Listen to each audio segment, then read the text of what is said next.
Bismillahirrahmanirrahim. Assalamualaikum warahmatullahi wabarakatuh. Salam jumpa. Salam sejahtera bagi kita semua.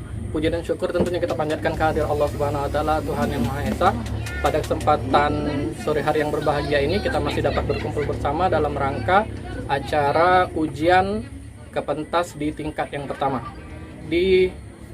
Sebagai pembukaan, izinkan perkenalkan, nama saya Zulkarnain.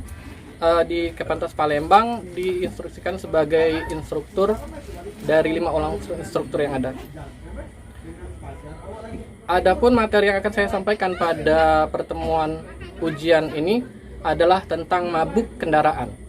Mabuk kendaraan mungkin teman-teman sebagian memaknai dengan judul tersebut bahwasanya kendaraan yang maksud adalah kendaraan seperti angkot, bis kota, atau pesawat terbang, kemudian juga bisa dikatakan segala macam jenis kendaraan umum lainnya. Kemudian mabuk, pasti teman-teman akan menyatakan bahwasanya mabuk adalah bagaimana perasaan seseorang, tidak nyamannya seseorang ketika ada dalam perasaannya dalam kendaraan tersebut.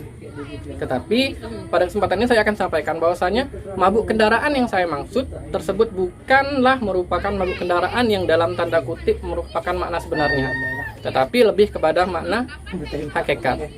Yang pertama, mabuk kendaraan dapat saya asumsikan sebagai unsur jasad yang ada di badan kita. Kemudian mabuk adalah unsur rohani.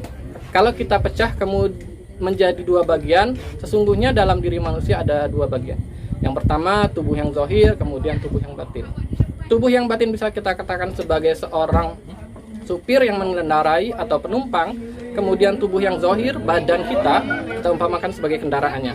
Maka teman-teman semua, yang dimaksud dengan mabuk kendaraan adalah bagaimana kita sebagai seseorang manusia di muka bumi ini terlalu mabuk dengan apa saja yang kita lihat, apa yang kita dengar, apa yang kita sentuh, apa yang kita rasakan melalui indera tubuh kita yang dimaksud dengan indera jasmani. Maka kemabukan tersebut dapat kita maknai sebagai sesuatu yang mencintai dunia. Sesungguhnya Tuhan tidak menginginkan hal yang tersebut. Tetapi pada dasarnya seluruh aliran keagamaan maupun aliran kepercayaan, agama-agama samawi dan agama rohani mengiktikadkan untuk kita dapat kembali kepada Sang Pencipta, hakikat asal Sang Pencipta.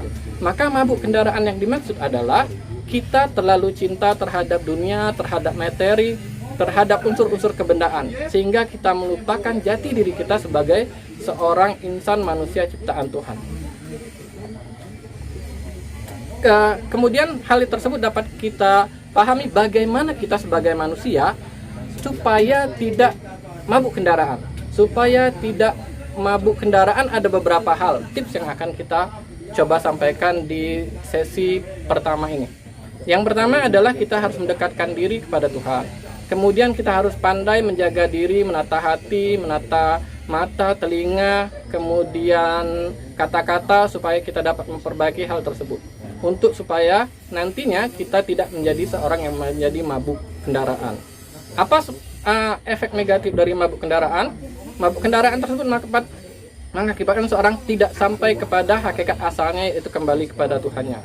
Maka teman-teman sekalian, Bapak Ibu mungkin yang ada di sana dapat memahami hal pertama dalam sesi ini, yaitu kita sebagai manusia dapat memurnikan diri kita semurni-murninya supaya dapat mencapai hakikat yang setinggi-tingginya dengan tidak terlalu mabuk kepada kendaraan, tidak mabuk kepada dunia. Maka terakhir mungkin pesan dari saya, ada baiknya kita introspeksi diri, kemudian memaknai diri kita lebih dalam, mensucikan diri, mensucikan hati, mensucikan pikiran, bagaimana cara kita membersihkan mata, telinga, mulut, dan hati tentunya supaya dapat kembali kepada Tuhan yang Maha Pencipta. Sekian dari saya, mungkin tidak banyak akan saya sampaikan. Itu saja. Mungkin satu lagi yang akan saya sampaikan kepada teman-teman semua, bahwasanya tetap mencari dan menuntut ilmu bagaimana supaya hal tersebut dapat kita capai dan kita dapat menggapai hal tersebut menjadi lebih baik. Mungkin itu saja yang dapat saya sampaikan. Sekian, assalamualaikum warahmatullahi wabarakatuh.